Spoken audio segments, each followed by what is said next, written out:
Hi, Lyn. You did it. Congratulations. You got your book done. Well done. It's a lot of work. Yep. So how long is it actually taking you to do this?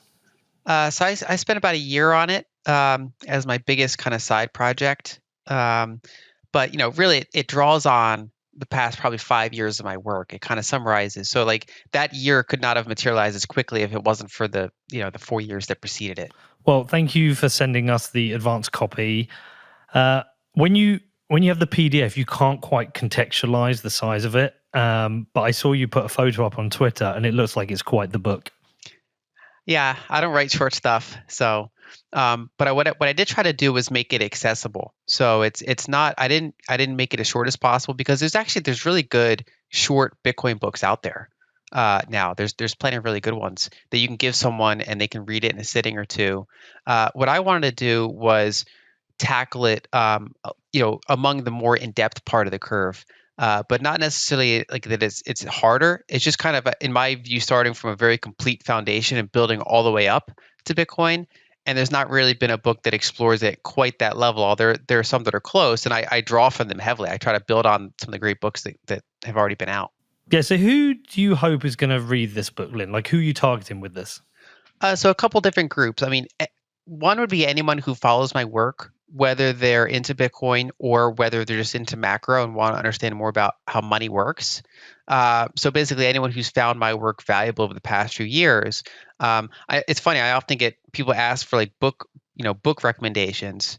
Um, and there's certain niches I can recommend, but there's never quite the book. So it's like I felt like I had to write that book. And so it's like if you want to learn about the history of money, if you want to learn about kind of the current structure of the system, if you want to learn about future options for money like Bitcoin and some of the stuff that's out there, that book kind of covers them. And it's in some ways it's a direct Bitcoin book, but in other ways it's kind of like if you know the book Price of Tomorrow, it's kind of like a Bitcoin book that's Bitcoin is not in the title. Bitcoin doesn't come up till later. So my book is kind of like that, where the first 2/3 of the book are not really a Bitcoin book. It's really a book about monetary technology in all its forms, and so I try to uh, reach what I view as a broader audience.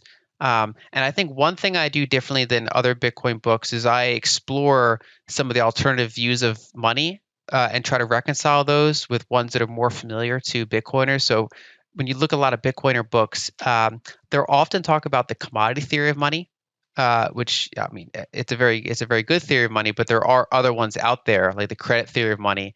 So it tries to actually deconstruct where these views came from, how they conflict, why some of these original theorists came to different paths and then brought them together. Because one of the things you'll see, especially this comes from the left more recently, but generally, if you bring up the commodity theory of money, there's this bunch of literature on their side. Well, they'll say no, like the myth of barter that didn't really happen. This whole, and they'll start bringing up credit theory concepts. So in order to somewhat speak their language, I say, okay, well, let's look at that theory too and see how it contrasts or differs. So I try to take what I view as a slightly broader view of money than what I've seen in other Bitcoin books. But of course, that's part of what makes it a longer book, is that we're diving into a couple kind of paths before we get to the right path, I think. So is it essentially what you've done with this book? Are the first two sections really a Trojan horse into Bitcoin? You've kind of done the thing where you don't perhaps want to scare people off with Bitcoin, because I can imagine, I know you've got two big circles. You've got a big Bitcoin circle, but you've got a big macro circle. And I know not everyone in macro buys into the Bitcoin side of things. So perhaps maybe they're going to read this book and you're going to gently introduce them to Bitcoin. That is part of what I do, and that's what makes it different than like a flat out Bitcoin book. Is that those types of books have Bitcoin in the title usually, and people go into it thinking, okay, I want to learn more about Bitcoin. This book, I mentioned that the book will touch on Bitcoin, and it does, but really it's a book about monetary technology, which in some ways is a broader concept, and generally as new technologies come around, we get to see older technologies in a new light. And so we get to go back and look at things that we might not have seen the same way if Bitcoin had never existed. So Bitcoin is definitely a really important lens for the book. But yeah, what I'm basically trying to do is kind of ease someone into Bitcoin.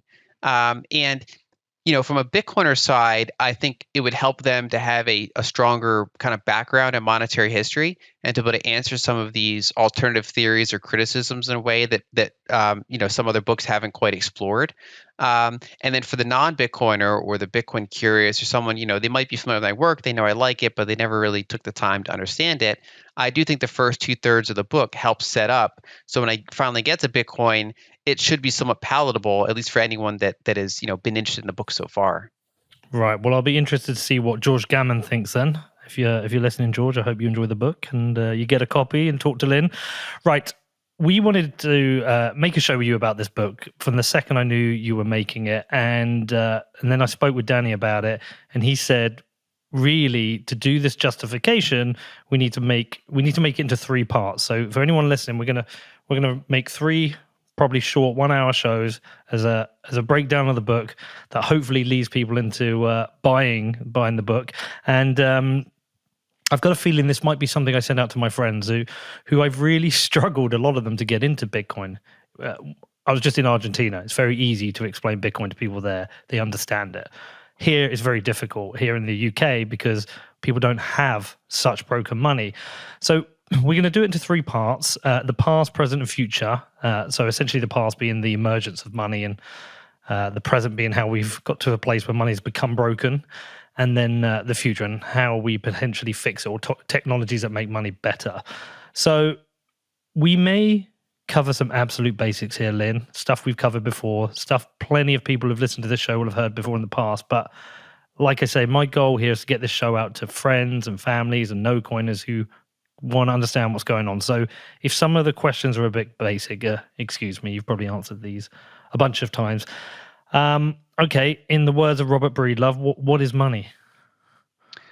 So I view it through the idea that money's a ledger, which John Pfeffer and others have said before, and I really take that pretty literally, and I dive into that full concept and explain why I think that is the best way of thinking about it. And the way I describe it is that commodity money is like nature's ledger. It's a ledger governed by nature. Bank money is basically a ledger governed by nation states, effectively, especially in the central banking era. And then open source money like Bitcoin is money governed by the users, or the creators of it, the people that run nodes that define the rule set. And so these are all ways of kind of keeping track of who owns what in this liquid way. And a question I keep coming back to in the book is who controls the ledger. And so, for example, going back to my prior point about the credit theory of money versus the commodity theory of money, the reason I bring up money as a ledger is because that's one way to reconcile those. So the commodity theorists would say that basically money is a commodity, usually gold, but anything that before gold in certain other technological eras, you could have other types of commodity money, and then money would arise naturally to fulfill the role because barter doesn't work at scale. Barter works in small amounts, but it's filled with frictions. And so money arises naturally to solve that. But there's kind of 2 main ways to do it. The first would basically say, so what you're trying to solve with barter is the double coincidence of wants. Basically, if I have something and I want to trade with you, Peter, we have to both have something that that person wants at the right time. And so there's a lot of ways that trade can fail. And so the 2 ways to make that easier are, one, we can bring in the component of time, which is basically bringing in the component of credit, where I say, okay, you need something. I don't need anything right now from you, but I'll give it to you, knowing that in the future I might need something, right? So, but it only works if I know you. So that's one way to try to solve the problem of barter.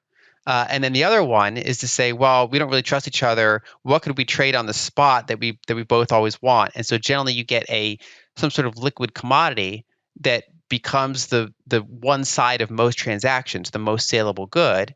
And this, it could be shells, it could be copper, there's all sorts of things it could be. And as different societies of different levels of technology encounter each other, eventually humans found that gold is basically the best money by its properties.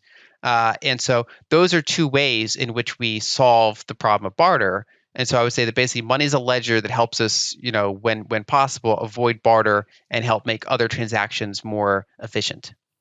Okay, so when you say money is a ledger, and there's ledgers which are governed by nature, um, I remember when John Pfeffer said the same to me. He said to me, Wences told him that Bitcoin is no, money is a ledger and Bitcoin is the best ledger ever created. But when I think of a ledger, I think of a record as a record I can access. Um, how would money be a ledger if there's no central, actual kind of like spreadsheet that you can see? You understand where I'm going? Yeah, I think that's where it becomes more of an abstract ledger. The idea of a ledger becomes a useful tool to help us understand what we're doing with it. And so there's the literal ledger, which I mean, the modern form, for example, if you have money in a bank, all it is you have an entry on the bank's spreadsheet, basically their database. They just have a ledger, a literal ledger. You're there. And then it's funny, even the bank's cash is just an entry on the central bank's ledger. So we literally use a series of ledgers for our money. When you go back to like ancient times, like ancient like Babylon and places like that, they had ledgers as well. Some of the earliest known writings were these literal ledgers, just basically saying who owes what for what things in the past. Um, the reason I think we can think of physical commodities as a type of ledger is to basically say that that ledger exists and we just don't have full access to it. So basically, it's a ledger that's updated by physical possession. So when you for example, use shell beads as money, they've been fairly popular among hunter-gatherer societies for their properties. No one knows exactly how many shells beads there are in the region. They don't know exactly all the full parameters of the ledger, but they can have like an idea of it. Like if anyone ever played like real-time strategy games like StarCraft, when you start out the game, you don't really see any of the map, and as you learn about it more, you see more of the map, and you rarely ever see the full map, but you kind of get a part of it. And I would say it's kind of like that, where you're updating the ledger that exists, that no one person knows the whole thing, and nature's administrating it. Nature's the one that dictates how hard that type of money is to make. So shell beads are very hard for hunter gatherers to make, but they're not very hard for people that have experienced the industrial revolution to make. Whereas something like a gold coin is hard for anybody to make. And so these are these different ledgers with different properties. And the challenge comes when cultures collide and one culture knows how to kind of dilute the other culture's ledger, and they know they can do it. And it takes time for the other culture to figure it out because they have this problem where they don't see the full ledger. So I use ledger both in the literal sense and as the abstract sense, because basically what it means is we've agreed on this game to use these units as money. And it's really what we're doing is we're agreeing on an administrator. We're either going to the same bank or the same central bank and saying, okay, this is our ledger, either because we have to or because we have no better option, or we're agreeing that gold coins or silver coins or something else is our money. And it's again because there's no other better option in that environment. So it's really just about having this kind of liquid accounting system that we both choose to operate based on the properties that we think are workable. Right. I can almost guarantee if some of my friends are listening to this right now, they're going to be like, what do you want about ledgers? What do you mean about a nature's ledger? What do you want about beads? I think to set the stage to understand is what we're trying to do here is build up the evolution of money. Where it started from, how we got to the point where we have the money now, where it's broken. And so can you talk to that kind of evolution of money, where it started, the different monies that were tried and why they failed, and how we ended up getting to the point where we have the money we have now, which, by the way, might take you 10, 15 minutes to explain, but that's what I want people to understand. Yeah, so within our industry, Nick Szabo wrote a pretty foundational essay called Shelling Out, something like nearly 2 decades ago.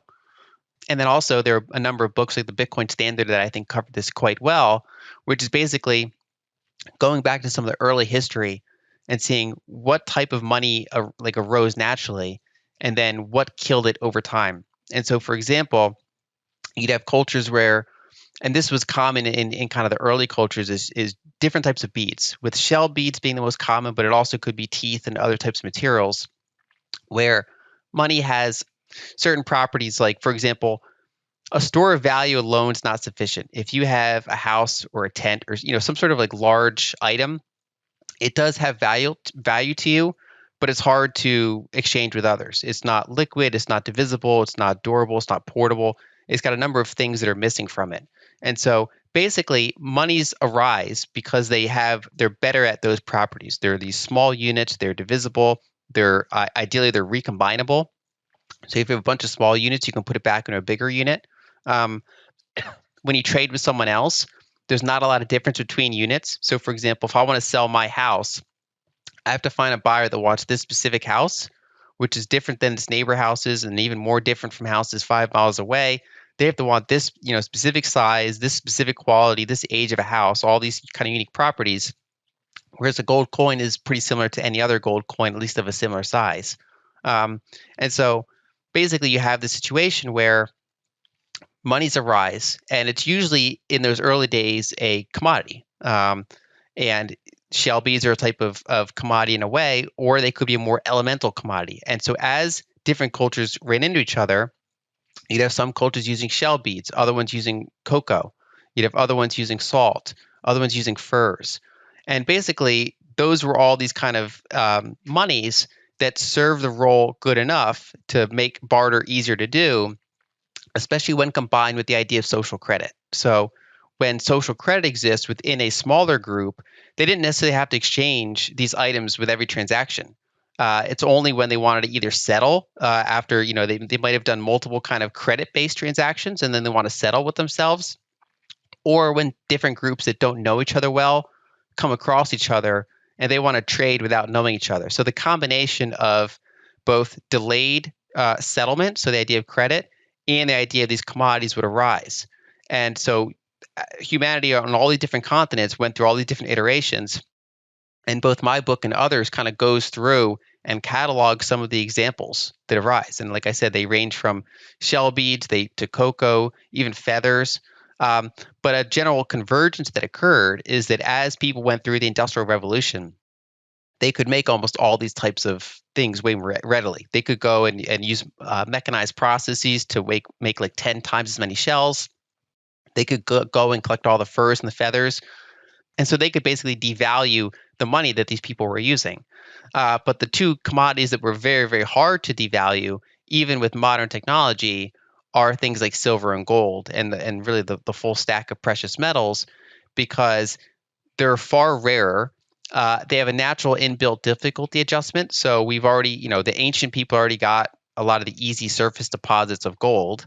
And so as our technology's gotten better, we've gotten better at making gold or producing gold. But also gold itself is getting inherently harder to produce because all the easy deposits are already gone. And so even during the 1970s, when the price went up tenfold, our production rate did not, on a percentage basis, materially increase because it's just fundamentally very hard to make more gold. And so if you kind of catalog the history of human interactions and civilizations running into each other, basically you'd have a shell culture and a silver culture collide, and the culture with silver as money has enough technology to devalue the shells of the other culture, but the shell culture can't make more silver, and so naturally silver ends up dominating between these two. And as all the different groups came together, it came down to silver and gold being the commodities that were workable enough into the modern era to survive all types of debasement. Because when we talk about commodities as a ledger, what we're really asking is a couple questions. One is who can determine changes to the ledger, right? So if we're using physical money as a ledger, it's updated by physical possession. If we're using some third-party ledger like a temple administrator in Babylon or a modern bank today, we're relying on them to update the ledger for us. Or we're also asking the question, who can dilute the units of the ledger? So who can say, there's not enough units in this region, so we've now added more, right? And so in the era of commodity monies, you had to actually physically make more. Whereas in the era of modern ledgers, you can just decide there's more. But going back to that prior time, if a money is not sufficiently hard, like if we have a shared delusion and we pick the wrong type of money, a third party like Danny could come along and realize that we're both using a wrong type of money that he knows how to make more of, and he can dilute us. So it's kind of like this big iterative thing where humans spent thousands of years trying to, anytime some commodity gets a monetary premium, everybody would try to make more of it until they find the money that they really can't make almost any more of, at least very quickly. A bit like shitcoins and Bitcoin then. Kind of, yeah. Kind of like Yeah. how if you look at the tens of thousands of cryptos out there, very few of them ever make a higher high against Bitcoin in the next cycle. So always some new round of coins, they get a big pump and then they fall, and they just as a general policy, they just keep devaluing against Bitcoin. And if you look at most commodities relative to say gold, most things end up getting devalued in that way. Yeah, I mean, it's. I think the shitcoins essentially tell the history of money, where exactly what you said, where if there is an opportunity for somebody to dilute it and to enrich themselves, they will. And we've had scammers for thousands and thousands of years. I think the interesting thing about Bitcoin and the whole industry is that it does put some of these monetary experiments to test very Mm. rapidly. And we even saw that a little bit pre crypto with video games. And so I covered, for example, and I originally learned from this from an article by Gigi, which is the basically the in-game economics of Diablo 2, which is basically that the creators had the designers of the game had gold in the system, like they had a type of money, but for a variety of reasons in the game, it was a pretty crappy money to use. And so players naturally gravitated to using these special types of rings as money, like stones of Jordan. And that was just an emergent phenomenon. Just money arose naturally, just like Adam Smith wrote about, just like the commodity theorists write about. Money naturally arose, and it was not the money the game designers thought would arise, and it just solved a problem. And so those video games would give us these kind of like accidental experiments to like run human history with a different set of physics or a different set of rule set and see what money emerges. And Bitcoin and crypto has kind of done the same thing, where it challenged some people's view of what money is or how money works, so they dismiss it and then it just keeps coming back. Or they think, okay, that's interesting money, I can make a better money, and then they go out and make a what they think is a better money, and it doesn't catch on for any number of reasons. Sometimes they're outright scammers. Other times they have honest intentions, but they're saying, "Hey, that's not good. Let's make this." And so the market is kind of iterating and showing us what makes good money. And historically, a key property of money is that hardness, that immutability. Gold, won against most other commodities because it's the hardest one to increase the supply of. It's the most reliable. And so it's not the only variable that matters, but it's a very, very large variable among the ones that matter. It's really interesting to hear you talk through this and talk about these commodity monies. For something to become a commodity money, did it have to have some form of agricultural or industrial use for it to emerge as a form of money? So most of the short answer is that they all tended to. The big exception that often gets highlighted is the stones of Yap that didn't really have any use other than aesthetic, but aesthetic is a type of use. And so most of the early commodity monies would either be consumable, like grain, for example. Like in Babylon, you'd have grain and silver, and ledgers, like literal ledgers is money. And so generally you had something that is either could be worked into something else or is consumable. But what makes a commodity money different than a pure commodity is that it's basically the best of the commodities for storing and transferring value in. And so more people hold it because they expect to give it to someone else rather than they expect to consume it themselves. And one of the criticisms that sometimes apply to Bitcoin is the idea that it doesn't have inherent use, and therefore it can't fulfill the same role as commodity money. But there's a couple shortcomings with that argument. One is to point out some of those early exceptions where something would have very minimal use, like shell beads or the stones of Yap that are primarily these aesthetic items. Aesthetics are a type of utility. In Bitcoin's case, it gives you an ability that other things don't do, which is the ability to bring liquid wealth with you globally or to send wealth anywhere you want reliably. So before the invention of Bitcoin, there's no easy way to do that. So it gives you this utility access to what is basically the world's most decentralized and immutable database. And Bitcoins are the cost of entry to update that ledger. And so there is a utility there. It's just not as obvious as some of the commodity monies. And then you can also ask, well, any crypto can give you that utility, and it's like, well, sure, but they don't give you that utility over the same duration of time. So, for example, if I hold another type of crypto, next week I can expect I'll probably be able to use it similar to how I can Bitcoin, but I don't know if 5 years from now that network will still have any value compared to something like Bitcoin. So basically, Bitcoin it was at first the only way to do it, and then it became the most reliable way to do it. Yeah, so I'm looking here at your list or the list of things that came from the bullish case of Bitcoin, which is durable, portable, fungible, verifiable, divisible, scarce, established history, and censorship resistant. But VJ doesn't mention utility here. And so one of the things that I'm trying to understand, Lyn, is that there are all these properties that seem to have emerged. And I think that's probably by the failure of one money over another. So once they've tried a new money, maybe it is more divisible, is more portable. And that's the reason that it's become a better money because of its properties. But when we get into the era of utility, that seems to also become something which is a different property that's almost like a shared agreement. Like we agree that other money is not so good, and we agree this is a better form of money because it has these utility properties that improve it. Is there like a shared belief or a shared agreement that comes into play with forms of money? So I think that's part of it. I think the reason why utility is often relevant is because it's something that at the end of the day someone can use for its end purpose, right? So for example, I might not want to hold gold.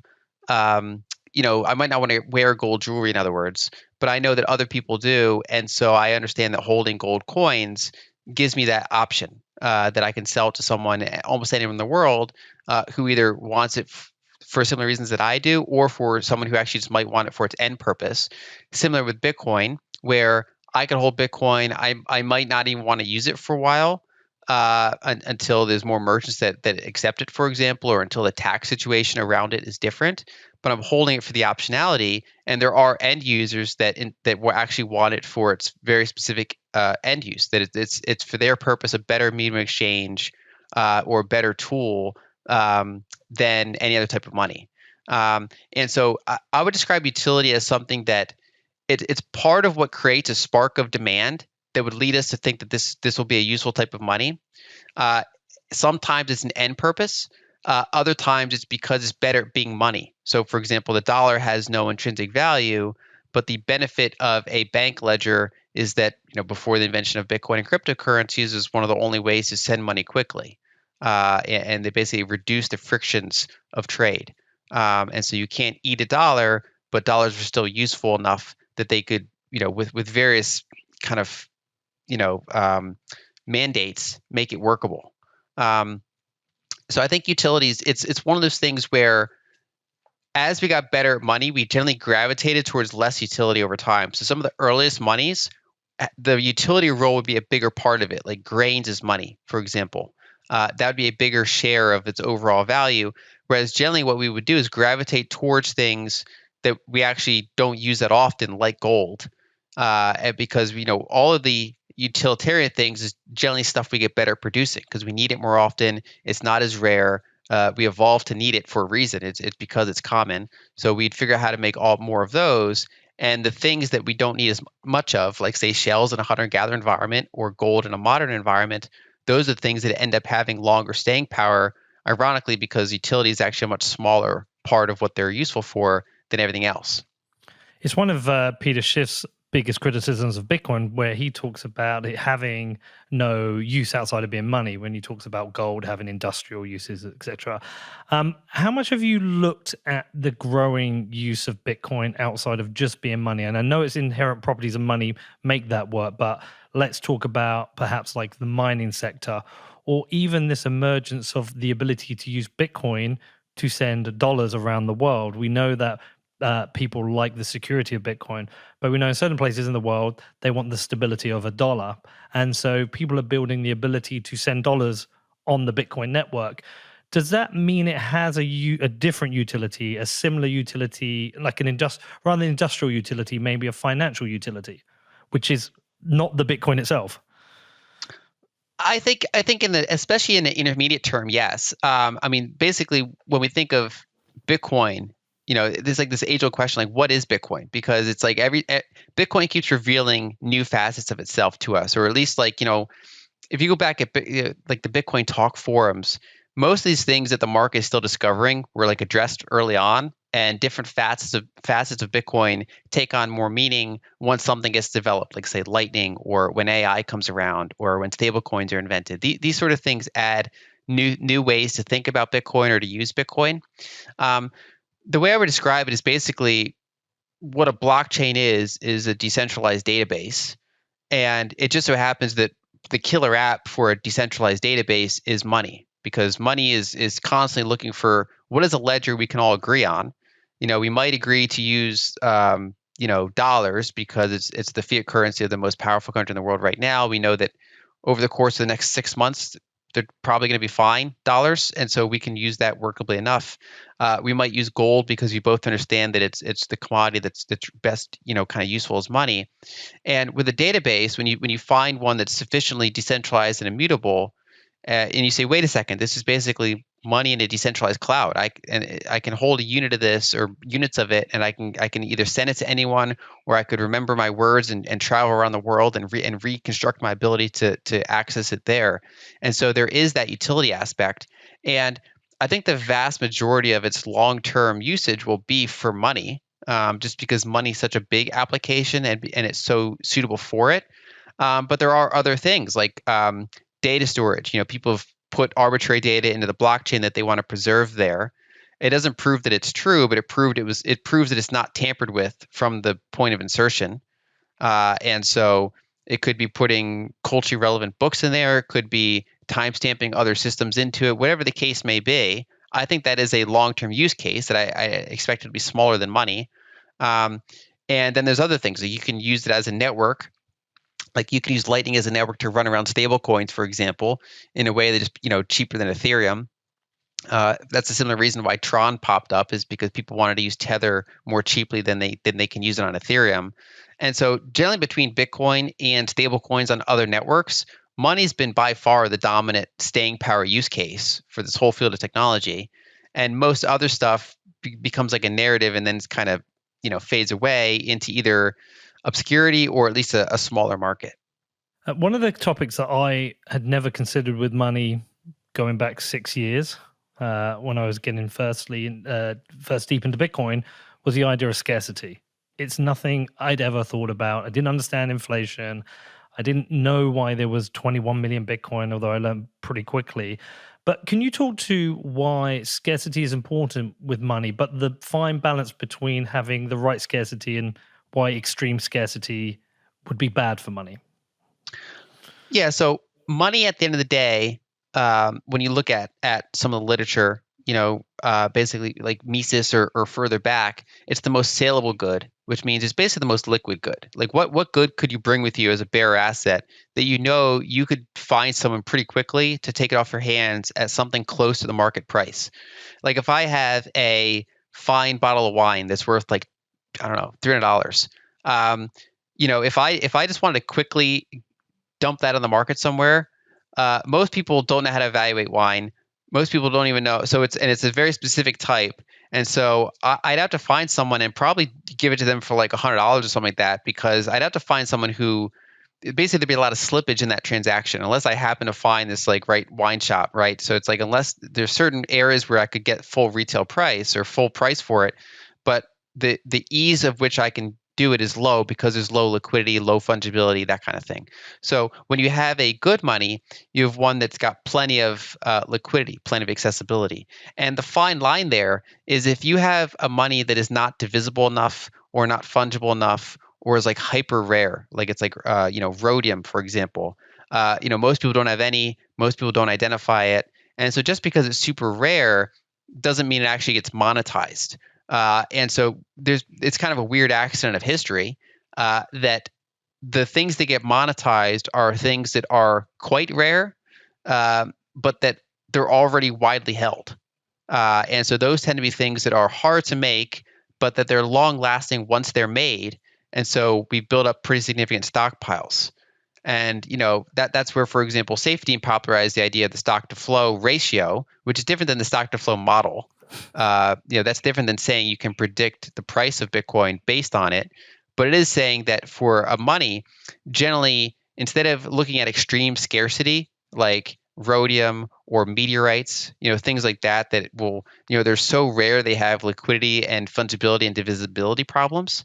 And instead, it's saying what elements or what commodities or what types of money are hard enough to make that even though there's quite a bit of it, we're very and most people have some or easily recognize it, but that also you can't really make more of, because if you can make a lot more of it, then everybody has a disincentive to want to hold much of it. That's why we don't use salt as money anymore, for example, whereas we do still in some ways use gold as at least as a store of value type of money. And so it's really about that concept of a lot has been made, but it's hard to make more. And so that is why gold and silver essentially won prior to getting to paper money. Yeah, generally as you move up the commodity chain, usually the commodities with the higher stock to flow ratio, because it's almost synonymous with that liquidity, because it's not hyper rare, it's widespread, but then once it's gotten to that widespread stage, it's hard to further dilute. And so that would be shells, like complex shell ornaments, for example, in a hunter-gatherer environment. They're challenging to make, even though they're fairly common.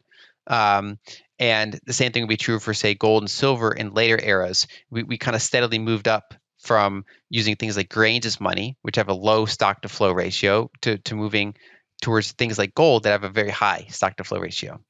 But how did people abuse gold itself? Because I know, for example, the great example is the coin clipping and the fall of the Roman Empire. Whilst gold is good money, it was still essentially misused or abused by centralized forces. Yeah, so gold, it's interesting because gold was the best money, but it was still imperfect, and that applies to silver as well. So they're imperfect in the sense that it's not super easy to verify the fineness of gold or the amount of gold unless you want to weigh it with every transaction. Um, and so there are various technological layers employed on top of gold to try to make it even more effective at being money than, say, raw gold would be. And coinage or coin-like objects were among the earliest one. So you'd blend the natural properties of gold with some sort of recognizable authority, like a kingdom or an empire, that says not only is this gold, this is a specific amount of gold, and we're going to add like a face of an emperor on it, and we're going to put ridges around it so it's hard to reduce the amount of physical gold. As long as it looks visibly intact, you're getting most of the gold that's supposed to be there. And you can generally trust the purity based on the reputation of the empire, which over time gets abused. But basically, what they would do is they would use their technology to make that gold even better money. And so a gold coin would have basically three layers of value. So one would be the underlying gold itself. Two would be the coinage premium, that it's basically been put into a verifiable, measurable shape, and someone's done that work for us, which is convenient. And even today, with the technology we have, like American Gold Eagle coin will generally sell more per ounce than, say, a 400-ounce gold bar, because that additional kind of like layer of acceptability and verification is useful. And then the third layer would be legal tender. So if you had an emperor, like an empire with certain gold or silver coins, these were kind of mandated or expected to be accepted everywhere in that area, and you have foreign gold or silver coins of a similar size, they'd still be recognized as money and they'd still be useful, but they'd be less liquid, less recognizable, and less accepted than the domestic currency.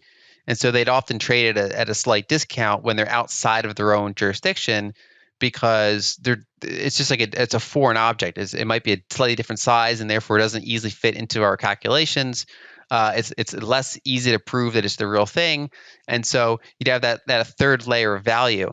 And the problem was that these layers of value would give kings the opportunity to debase their coins. So the unit of account would be somewhat abstracted from the sheer amount of gold or silver in the coin. And so a king could say, okay, well, we're going to tax all these coins, and then we're going to melt them down, and we're going to change them from, say, 90% gold to 70% gold so we can spend more gold back into the economy without raising anyone's taxes. And that works for a while because, one, I mean, at first you wouldn't even necessarily tell the difference between a 70% gold and 90% gold. And two, when it's still stamped with the same unit and the king saying this is the same unit, it takes time for that greater supply of money to kind of force up prices. The initial people that get that will still treat it the same way. And so gradual debasement became a common occurrence throughout pretty much every culture that ever had coinage. And it's because of those layers of extraction between the fundamental value and the market value. And then gold met its limitations, and we had the emergence of paper money. We should talk about that. I don't think it would be fair to say that gold failed. It's just gold had its limitations. I think if gold had failed, it would have disappeared. But gold still has value and use today. But the emergence of paper money, was that really just to make gold more usable? So you had paper money come to the fore in many different areas. And a lot of people, when they think of it, they think of, like the Renaissance, they think of Europe. Whereas what doesn't get a lot of attention is how widely proto-banking and various paper instruments were used outside of Europe before Europe turned to it. And so it emerged naturally across like the Silk Road, for example, or even in ancient Egypt with papyrus, bills of exchange. Basically, it started out more as not as like what we think of it now, like full banks and banknotes. Instead, it started out more like channel-based systems where, let's say you two know each other, you're in different cities. And so if I'm in Peter's city and I want to send money to someone in Danny's city, I can go to Peter and say, hey, okay, here's some gold coins. Can you have Danny go and give someone the same amount of gold coins in another city? And so you two have the benefit of that established connection. Maybe a merchant, caravan connects between the cities every week, and you're able to send messages or send messengers, and you're able to using a paper instrument, I can send money through your network to someone else for a small fee. And so these services arise, partially to serve credit, but mainly to make just gold and silver more divisible, more easy and convenient to use, especially over long distances. And so that eventually coalesced where you'd have increasingly efficient fungibility. So instead of just this specific channel-based network, instead, like Peter's organization would get so big that his financial organization is known at a wider distance. And so, for example, if he issues paper that's like known for a certain amount of gold, that's now like a proper bank. Like that is something now is recognized over a longer distance, and it can be start used in a more broad way. So generally what you had is this emergence of first that kind of proto or channel-based banking, and it would emerge into this more like broadcast, almost like broadcast-based banking, where paper banknotes are out there. They're fully kind of interchangeable with other banknotes, and they're recognizable over a longer distance. And really this was basically just an increasing type of technology, an increasing type of interconnectedness to make it easier to move money without actually having to verify physical precious metals every time. It sounded a little bit like lightning channels being opened up. The Hawala system in particular was very lightning-like. It was basically, analog lightning from 1,000 years ago. And I think that, successful things tend to reemerge in different ways. That kind of shows the robustness of that type of system. Can we just talk quickly about other forms of or other attempts to create money that failed? I'm particularly interested in tobacco when that emerged as a form of money. And the reason being, like I said, I've just got back from Argentina, and we know they have massive issues with broken money there. And one guy I met with, he uses soybeans as money. So different types of agricultural products have been money in many different regions, going back to ancient Babylon with grains, for example. And of course, the challenge is that they're seasonal. So the money supply will increase and then contract, and then increase and contract based on harvest time. And of course, the other problem is that if they're too widely used as money, like as a store of value, then they're more expensive than they should be, and more people get encouraged to plant more of that crop. And so it's generally one of those things that people fall to as like a backup, or through lack of a better option, rather than something that's inherently workable over the long term. So tobacco was one of the more interesting examples, which is in the early American colonies. when they were still pretty small and still rather undeveloped, they didn't have a lot of gold and silver and especially like proper coins. And so they'd find other things to try to use as money. They started using the shell money of some of the natives for a period of time. They would have legal tender like shell money.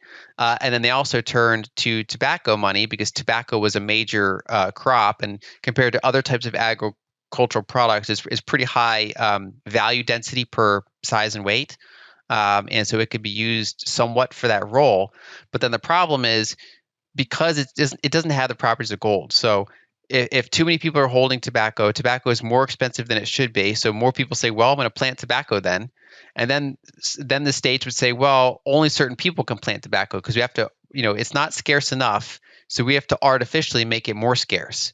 And so it's like, only people with these characteristics that are this well connected and so forth can plan it. So then you bring in all sorts of ethical challenges, and just also then there's like bootleg, tobacco planting, right? People are saying, well, I mean, I'll live dangerously, I'll plant it anyway. And so it's just hard to make it so that nobody's planting extra tobacco. And then you'd have issues where it's not very fungible, it's not very durable. So someone could say, well, tobacco is this exchange rate, but then there's like super high quality tobacco, and then there's like old or low quality tobacco, and people would naturally want to spend the low or old quality tobacco and like sell the best tobacco like overseas for like its true price. And so then you'd have basically an attempt at a tobacco standard where a warehouse will come along and say, we'll hold the tobacco and grade it, and you can trade pieces of paper that represent the tobacco. And it's almost like this experiment where they kind of recreated the whole like gold standard but with tobacco. And of course, it broke much quicker than the gold standard did because it was unsound at its foundation. I love the sound of that, though. Big tobacco fan, obviously. Okay, we want to finish off talking about this unified theory of money, and then we'll close up before we go on to part two later in the week. But can we get into this?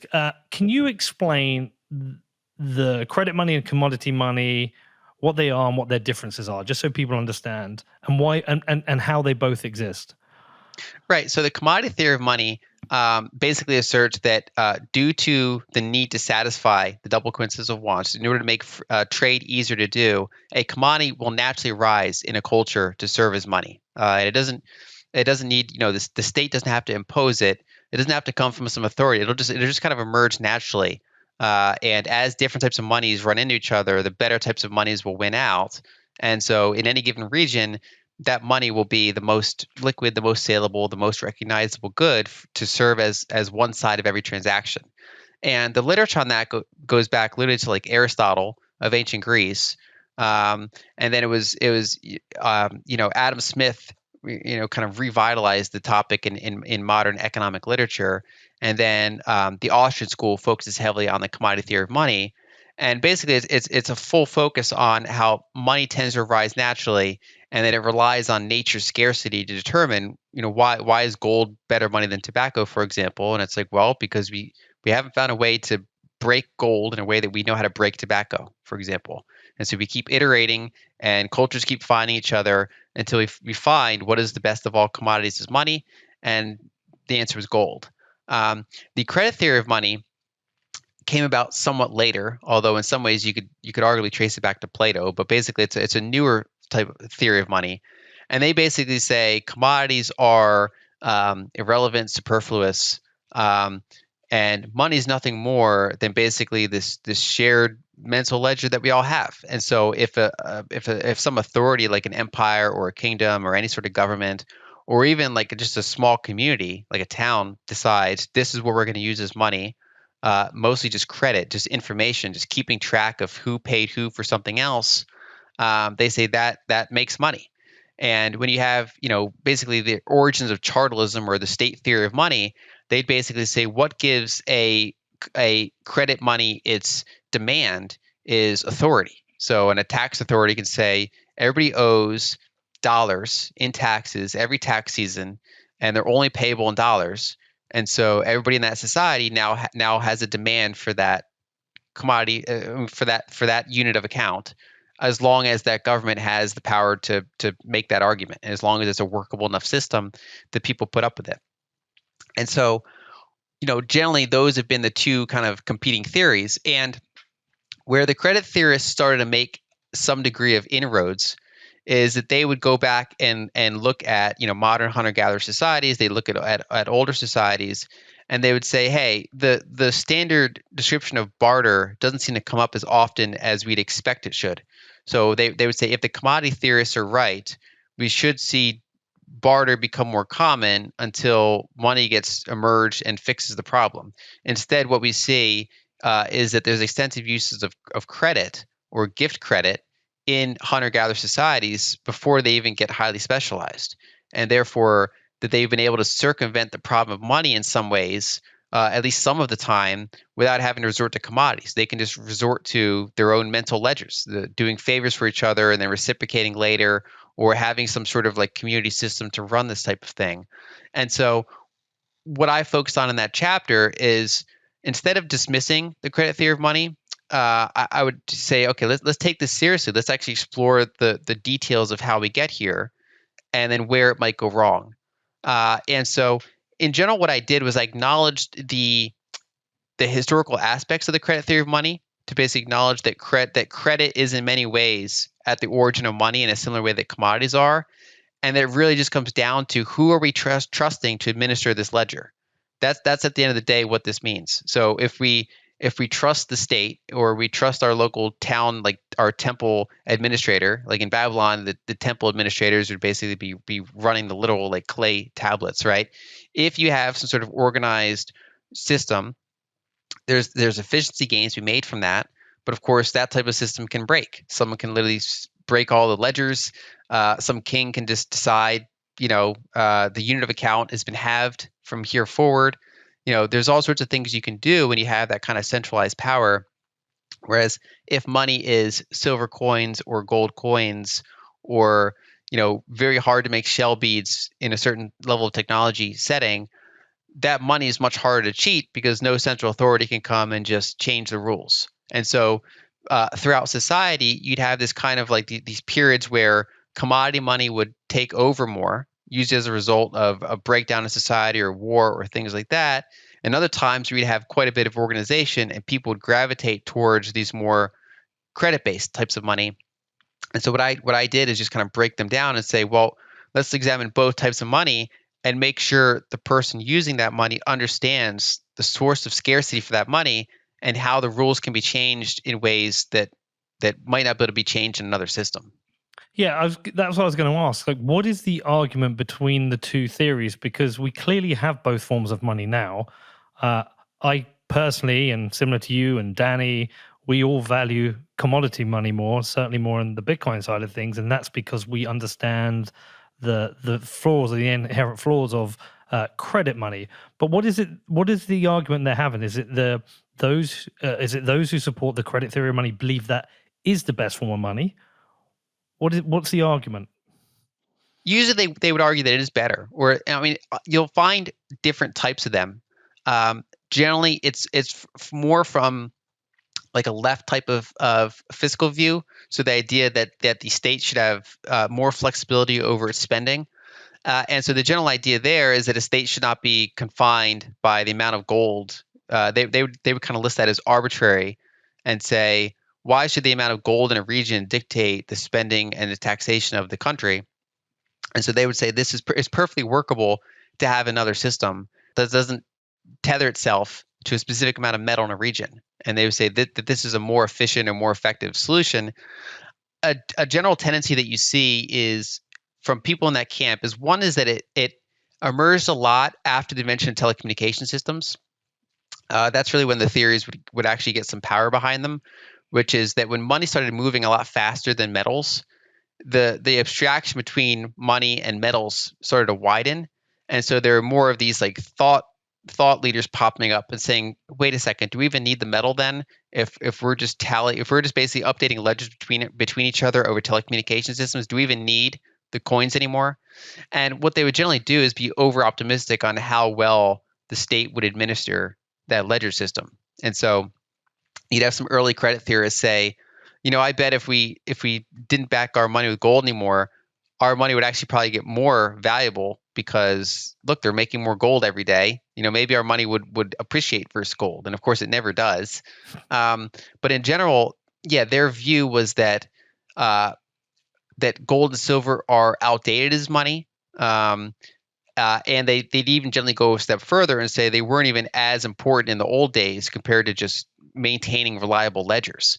Um, and so that's kind of where that debate comes from. Some of it's that natural political debate between, economists who prefer more bottom up type of emergence versus economists that prefer more top down type of organization. But it's also, I think, somewhat of a historical perspective to see how different societies organize themselves over time and how that money shifted over time, especially as we naturally had, our technology to abstract money became better and better over time. And as that abstraction grew, it makes it easier for people to step back and say, well, what is money? Or do I even need the original money anymore? Like, there's questions started to rise as that developed over time. So they've really been testing that ever since the gold standard was kind of discarded. But would we not be easily able? I'm sure you would be able to argue against this, because if we look at the state of the global economy, the amount of debt held globally, and really, it just feels like there's a pattern through this conversation, then, whether it's shells or beads or shit coins or the credit theory of money, any opportunity anybody has to create and debase the money they have, and the in the credit theory of money, it's really just that governments have been able to print and create as much as they want, which has had disastrous economic effects for the people furthest away from the printer. Yeah, I'm firmly in the view that money should be scarce and Yeah. that ideally money should have rules that are more immutable than any human administrator can change. Um, and so what I do in the book is I take the credit theory seriously and I say, okay, here's what people think, here's why they think it, here's some historical evidence for how they came about that. And then I would say, okay, from that baseline, here's my criticism. So I start chipping away and giving all the examples of debasement, all the impacts on people that debasement has. One of the biggest arguments I find against debasement is that it's a non-transparent type of taxation. So even if someone has a view that government should be large and powerful and able to spend a lot in the economy and control the economy, few people would admit that they should be able to do that non-transparently, right? So you're saying, well, if something's popular enough, if certain types of spending are popular enough, you should be able to do it with taxes. Why do you have to spend more than you're making and dilute everyone's savings and their wages in this non-transparent way? Um, and so I think the biggest criticisms of the credit theory are that every system controlled by human ledgers or human administrators degrades over time. Most of them degrade quickly. I mean, the success rate of emerging market currencies is very low. I mean, currencies come and then most of them within a human lifetime run into hyperinflation or triple digit inflation at least, which if sustained long enough is basically hyperinflation. And only a handful of them have really, been able to instead do like a slow motion inflation where they devalue significantly, but in any given period of time, they're still workable money. But they just slowly have these small effects over time. And part of the reason they've been able to stay around is because in this telecommunications era, gold doesn't move fast enough. Only abstracted things move fast enough. And so it's hard for a more physical thing to compete with such an abstract thing, even if that abstract thing loses value slowly. Um, so yeah, the credit theory of money, I think, is one of those things it's worth understanding even when you disagree with either all of it or most of it, because I think you should be able to articulate the flaws with it and be articulate how people got into that intellectual position, so then you can potentially deconstruct that position. Well, I think another argument for why it's been able to survive is that I don't think people fully understand it. I think a lot of people don't understand where government money comes from. I don't think they understand government debt. I don't think they understand the connection between government debt and inflation, and how governments who continue to overspend and live beyond their means are actually enforcing this. Well, we say it's like a hidden tax. I heard recently somebody said, no, look, tax is a extraction of your money, and inflation is theft of your money.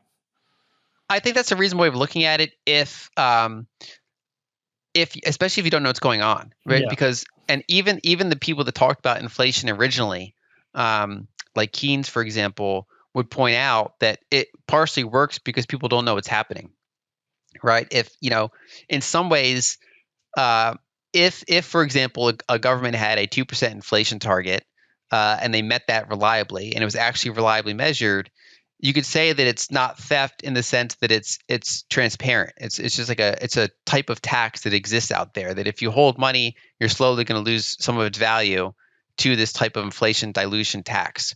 But the fact that inflation happens in a bumpy way, that's not properly measured, that's hard to even properly measure, period, and that in certain regions happens very quickly, makes it in many cases effectively a type of theft, especially when it happens in such a centralized way.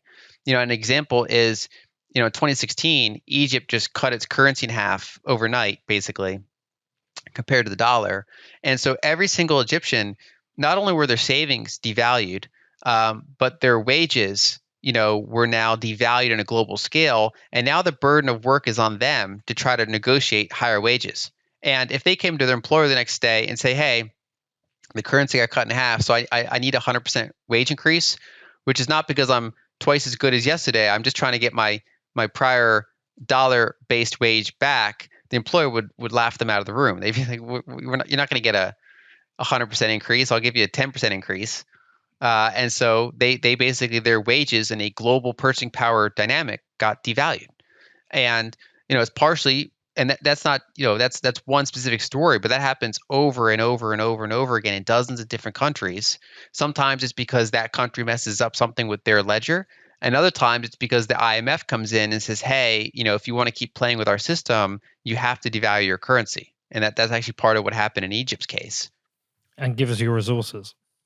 Yeah, I mean that's a common tactic. And in Egypt's case, it's less about resources, but it's more about playing with the rules. And in many other more commodity-rich countries, the resources end up being a much bigger component of that, which of course Alex Gladstein's covered in great detail.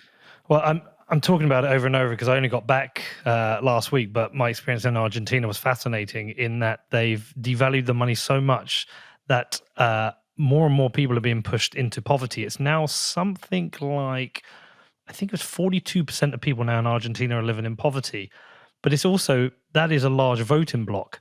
And so the more conservative politicians who think they they need a more responsible economic policy, they need to be, perhaps not subsidize energy so much, and they want to curb inflation. They're up against the other politicians who are saying, no, we will keep the subsidy there for energy. We will keep providing you with higher wages. We will keep supporting you. So it's become this kind of vicious cycle where more people are pushed into poverty, but those people are actually voting for more pain because the politicians who are seeking their vote are offering them the same problem that got them there, which is increased in money printing. It's this horrible vicious cycle. Yeah, and that's the challenge. And part of why it's a challenge is because there's not a clear alternative for them to turn to. And so, for example, they had historically tried to turn to dollars, but then you'd have, basically you're getting diluted without the interest. And dollars are often hard to get. They're easy for the banks to try to control. If you're using dollars without being able to trust your banks, it's a much less good form of money, because you get all the physicality and the privacy of it, but you don't get the convenience of it. And so that's a challenge. And then now there's things like Bitcoin, but of course Bitcoin's volatile. So at least in this stage of its development, it doesn't fulfill everyone's immediate needs for money. And so that's why these systems can in some way stick around longer than we'd expect.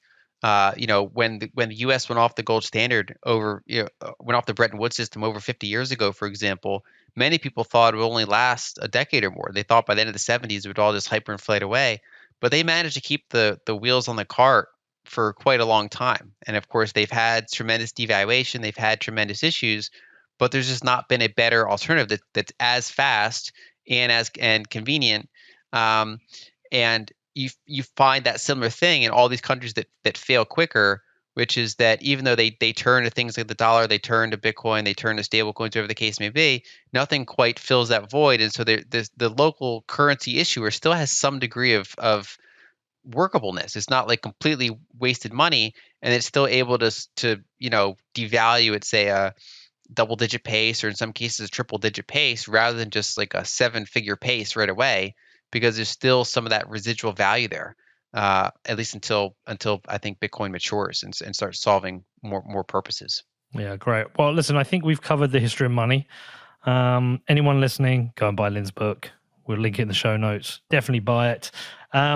And you and I are going to chat in a couple of days. We're going to talk about how money actually broke, how we've gotten to this weird situation we're in now, the things I've seen in Argentina or the things we've seen around the world, even here in the UK or in the US. So, yeah, come back for part 2. Lyn, do you want to send anyone anywhere? Is there a specific website for this book you want to send them to? They can check out Broken Money on Amazon. Then go to lynalden.com/broken-money to hear more. But yeah, I think they should pick it up. By the way, have you done an audiobook? I'm looking into it. It won't be at launch in the way that the other formats will be. Okay. Are you going to narrate it though? I would hire someone who's a better narrator than me. Guy Swan. Right. Okay, Lyn, thank you so much. I owe so much to you. Thank you for this. We will chat again later in the week. Thank you for having me.